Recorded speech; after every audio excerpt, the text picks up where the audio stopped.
नमस्कार साथियों। आज हम लेकर आए हैं एक बहुत ही महत्वपूर्ण पाठ, स्वच्छता अभियान और हम, एक पहल और एक बदलाव। हम इसमें पाठ के मुख्य मुख्य बिंदु सीखेंगे और अभ्यास करेंगे, प्रश्नोत्तरी हल करेंगे पाठ की। तो स्वच्छता अभियान और हम पाठ का उद्देश्य क्या है, क्यों पढ़े हम? तो पहला बिंदु है स्वच्छता के प्रति जन जन को जागरूक बनाना, है ना। इस पाठ से हमें बहुत सारी जानकारी मिलती है, स्वच्छता को लेकर गांधी जी के विचारों के बारे में पता चलेगा।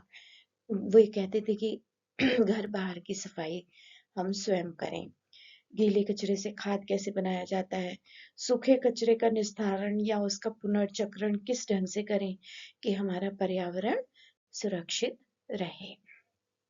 एक स्वस्थ और बेहतर जीवन की ओर ले जाने में यह पाठ हमें बहुत ही महत्वपूर्ण बिंदु सिखाएगा।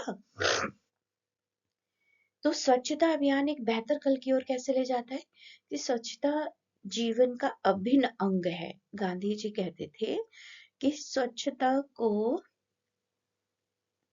आर्थिक और बाहरी शुद्धता के लिए, आत्मिक अपने स्वयं की शुद्धता के लिए और बाहरी शुद्धता के लिए बहुत जरूरी है, अनिवार्य है।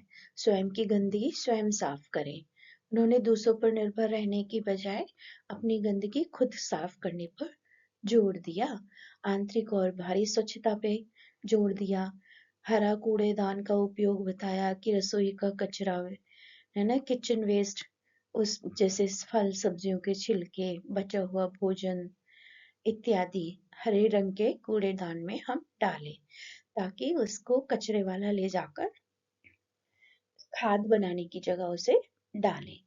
नीले कूड़ेदान में, जैसे कि चित्र में आप देख रहे हैं, प्लास्टिक की बोतलें हैं, डब्बे हैं जो रिसाइकिल किए जा सकते हैं, कांच की धातु वस्तुएं आदि, ये हम उसमें डालें।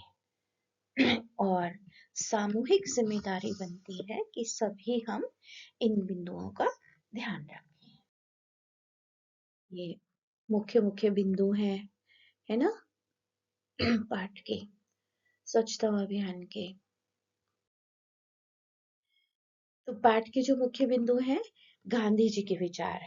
महात्मा गांधी स्वच्छता को जीवन का मुख्य अनिवार्य अंग मानते थे। उनका मानना था कि व्यक्ति को अपनी गंदगी साफ करनी चाहिए, है ना, और वे बाहरी स्वच्छता के साथ साथ आत्मिक यानी कि मन की स्वच्छता पर भी उतना ही बल देते थे। बदलता परिवेश।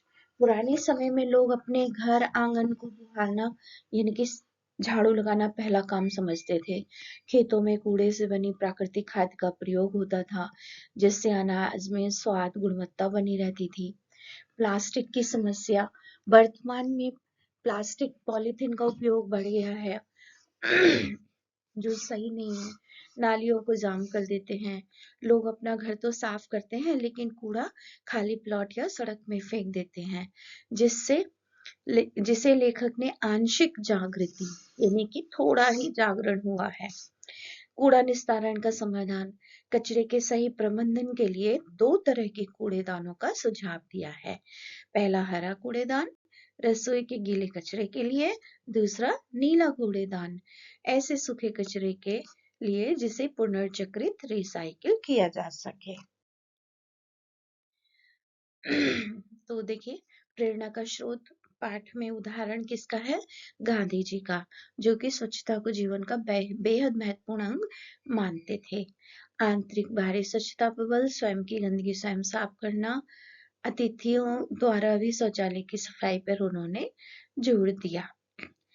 वे चाहते थे कि अपनी गंदगी को हम स्वयं साफ करें। उन्होंने गंदे आंगन को घर के मालिकों के सम्मान के खिलाफ माना। यानी कि अगर आपके घर के आगे कचरा है तो वह इंसान सम्मान के लायक समाज में नहीं है। अब देखिए, पहले कितने साफ सफाई रहती थी कुछ सालों पहले, और अब देखिए जगह जगह कचरे के ढेर, प्लास्टिक का ढेर लगा पड़ा है। प्लास्टिक बच्चों ना गलने वाला एक शत्रु है मानव का। 400 साल तक एक थैली पड़ी रहेगी, बॉटल पड़ी रहेगी, तब जाके वो गली रहेगी। मिट्टी मिट्टी में पेड़ों के लिए नुकसानदायक है।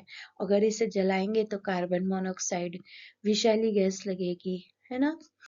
हवा, पानी, भोजन में प्रदूषण इससे होता है।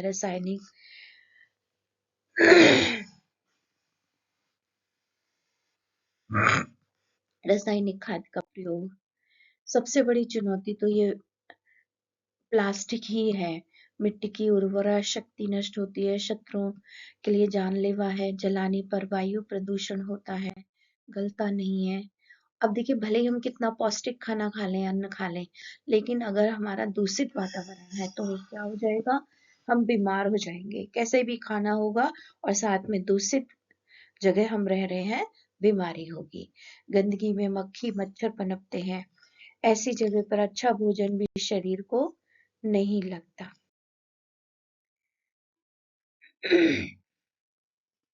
घर तो हम अपना महल जैसा साफ सुथरा रखते हैं, लेकिन गली कूड़ेदान जैसी हो जाती है, क्योंकि हम जो है अपने या दूसरे के घर के सामने खाली प्लॉट में कचरा फेंक देते हैं। तो स्वच्छता केवल सरकारी नारा नहीं, हमारा संस्कार होना चाहिए।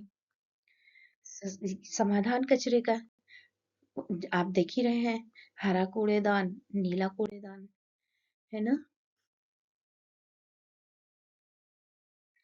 नीले कूड़ेदान में प्लास्टिक की थैलियां, टूटा शीशा, लोहे का कबाड़, ना गलने वाला कचरा नालियों में ना फेंके, इसे रिसाइकिल के लिए भेजा जा सकता है।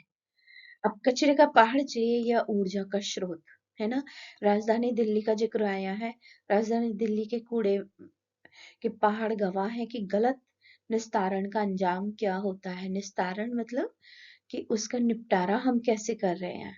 सॉल्यूशन क्या है, समाधान यानी कि सही प्रबंधन से कचरे से बिजली और खाद बनाई जा सकती है। विदेशों में तो कचरा बहुत महंगा बिकता है, क्योंकि वो उससे रिसाइकिल करके खाद बना लेंगे या बिजली बना लेंगे, गैस बना लेंगे। अब समाधान क्या है, साथ ही हाथ बढ़ाना, मतलब केवल नगर पालिका और सरकार को कोसने से काम नहीं चलेगा। यदि हर व्यक्ति अपने घर और उसके ठीक सामने का हिस्सा साफ रखे, तो पूरा शहर और धीरे धीरे पूरा देश साफ सुथरा लगने लगेगा। केवल सफाई भाषणों से नहीं, काम करने से होती है। चाहे घर हो, स्कूल, कूड़े का सही निस्तारण जरूरी है। आप भी बच्चों अपनी क्लास को, अपने घर को साफ रखने में मदद किया करो। ये मत सोचो कि हम तो इतने अमीर घर से हैं, हम क्यों सफाई करें। सफाई अमीर गरीबी नहीं देखती, सफाई देखती है आपके आसपास गंदगी तो नहीं है। आपका फर्ज है फिर उसे साफ करना। हमारा संकल्प जागरूकता और भागीदारी, जागरूकता और सही आदतें से ही स्वच्छ भारत बनेगा। साथ ही हाथ बढ़ाना, एक अकेला थक जाएगा, मिलकर बोझ उठाना। ठीक है, तो अब इस पाठ के आधार पर हम प्रश्नोत्तरों पर चर्चा करेंगे। अब जैसे सबसे पहले हमने एक पठित गद्यांश, एक पैराग्राफ लिया है ना। आरटीसी, महात्मा गांधी ने स्वच्छता को जीवन का बेहद महत्वपूर्ण अंग माना। इस स्वच्छता के पीछे उनका आग्रह भी था। आग्रह मतलब निवेदन। वे चाहते थे कि मेरे द्वारा फैलाई गई गंदगी को मैं स्वयं साफ करूं। उन्होंने न केवल शौच तक साफ किया, ऐसे ही आशा उन्होंने अपने निकट जनों से की। जिस घर के सामने गंदगी का ढेर लगा होता, उस व्यक्ति को सम्मान की दृष्टि से नहीं देखा जाता था। तो इस पैराग्राफ को ध्यान से पढ़िए, क्योंकि इसी पर प्रश्न है। पहला प्रश्न, गांधी जी जीवन का बेहद महत्वपूर्ण अंग किसे मानते थे? स्वच्छता को। गांधी जी ने बाहरी स्वच्छता के साथ किस पर बल दिया? मन की स्वच्छता पर। गांधी जी अपने निकटजनों से क्या आग्रह करते थे? वे आग्रह करते थे कि मलमूत्र और गंदगी को स्वयं साफ करें। चौथा प्रश्न, भारतीय सभ्यता के ग्रामीण ढांचे में सुबह सुबह क्या होता था? घर आंगन को बुहारना यानी कि झाड़ू लगाना। गांधी जी के अनुसार गद्यांश के अनुसार किस व्यक्ति को सम्मान की दृष्टि से नहीं देखा जाता था? यस, जिसके सामने कूड़े का ढेर लगा हो। अब देखिए एमसीक्यूज। आंशिक जागृति, है ना, का उदाहरण पाठ में किस शहर के संदर्भ में दिया गया है? दिल्ली के। गीला कचरा यानी कि वेट वेस्ट किस रंग के कूड़ेदान में डालना चाहिए? हरे रंग का। पाठ के अनुसार सूखा कचरा ड्राई वेस्ट जैसे प्लास्टिक आदि के लिए कौन सा कूड़ेदान निर्धारित है? नीला। साथ ही हाथ बढ़ाने का क्या अर्थ है? मिलजुल कर काम करना।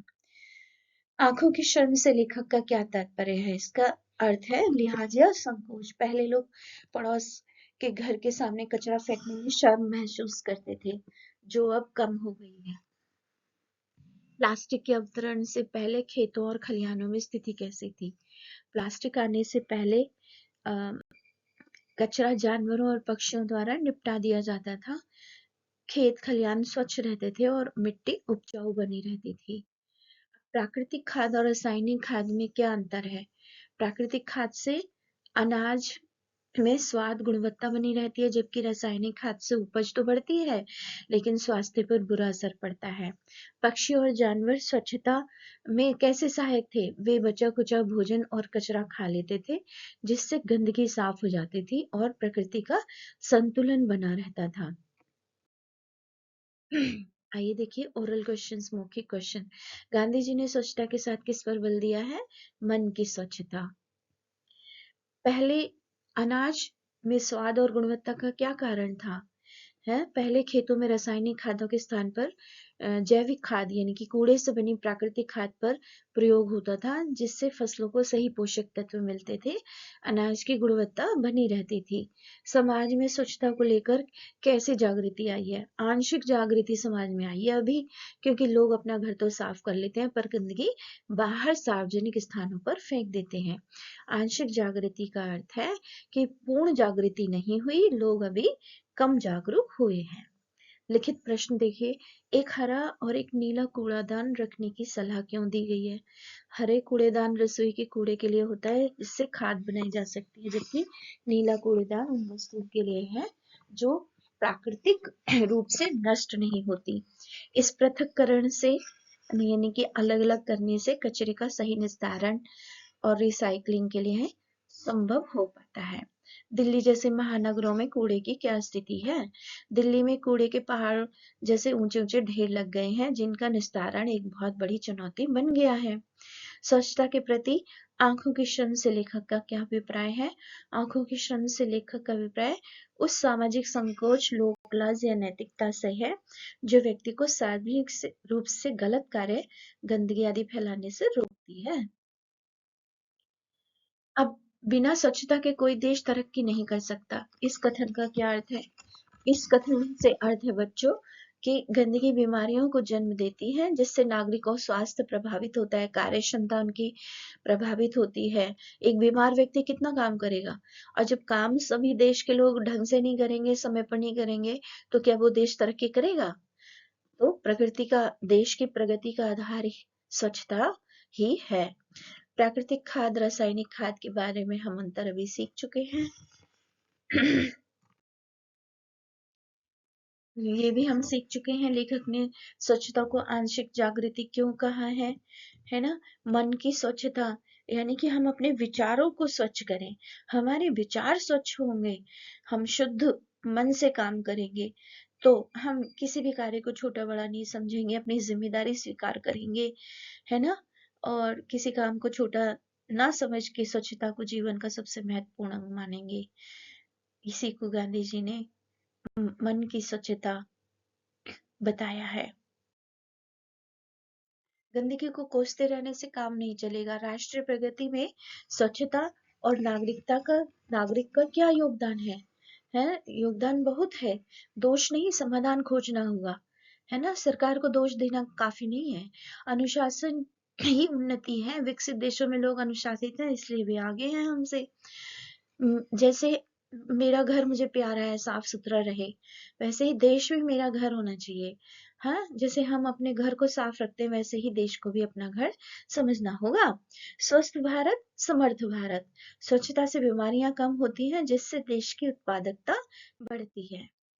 विस्तृत प्रश्न देखिए, कचरा निस्तारण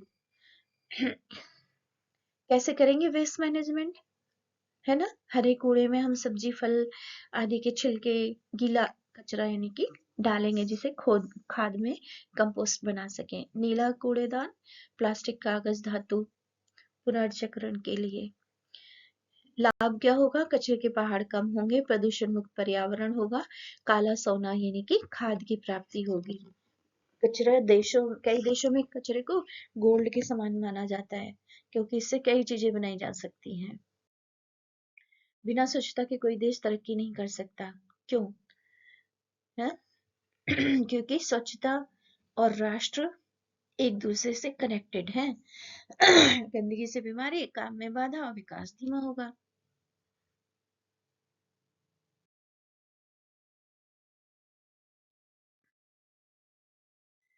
बीमारी का फैशन नहीं था। आज की जीवन शैली और खान पान में आए बदलावों का स्वास्थ्य पर क्या प्रभाव पड़ा है? तो बीते हुए कल में यानी कि शुद्ध भोजन मिलता था बिना रसायन का, है ना? केमिकल वाला नहीं खाना होता था, प्लास्टिक मुक्त पर्यावरण होता था, सुरक्षित मवेशी यानी कि पशु और पक्षी हुआ करते थे। और आजकल देखिए कि फास्ट फूड का जमाना है, जंक फूड, केमिकल वाला, गंदगी और मच्छरों का प्रकोप बढ़ गया है। नई और गंभीर बीमारियां पैदा हो रही हैं प्रदूषण से। कोरोना याद है ना साथियों? तो जीवन शैली में आए इन बदलावों ने स्वास्थ्य को गंभीर रूप से प्रभावित किया है, जिससे बीमारियों का प्रसार बढ़ा है। तो साथ ही हाथ बढ़ाना, सामुदायिक स्वच्छता के लिए आप अपने स्तर पर क्या कदम उठा सकते हैं? घर और आसपास की सफाई रखें, है ना? पॉलीथीन का बहिष्कार करें, गीला सूखा कचरा अलग करें, सामूहिक सफाई पर अभियान करें। ये हम सबकी जिम्मेदारी है। पूरा मोहल्ला बन के कभी कभी पूरे पास पड़ोस के पार्क की सफाई करने का प्रोग्राम बनाएं। साथ ही हाथ बढ़ाना, क्योंकि है ना, गाना सीखा है वो, साथ ही हाथ बढ़ाना, एक अकेला थक जाएगा, मिलकर बोझ उठाना, साथ ही हाथ बढ़ाना। अब दिल्ली जैसे शहर में देखिए जागरूकता से कितने बदलाव आए हैं। मेट्रो स्टेशन पे, रेलवे स्टेशन पे हम आजकल सफाई देखने लग गए हैं ना। बिना स्वच्छता के कोई देश तरक्की नहीं कर सकता। तो हम आज से ही कूड़े को अलग करेंगे, संकल्प लें और अपने भारत को स्वच्छ बनाएंगे। क्यों बनाएंगे? स्वच्छ भारत, स्वस्थ भारत हमारा संकल्प है। स्वच्छता केवल आदत नहीं, बल्कि जीवन जीने की एक कला है। गांधी जी के आदर्शों को से लेकर नीले हरे कूड़ेदान तक स्वच्छता का मार्ग अनुशासन सहयोग से होकर आता है। आइए हम सब मिलकर अपने देश को स्वच्छ और स्वस्थ बनाएं। धन्यवाद।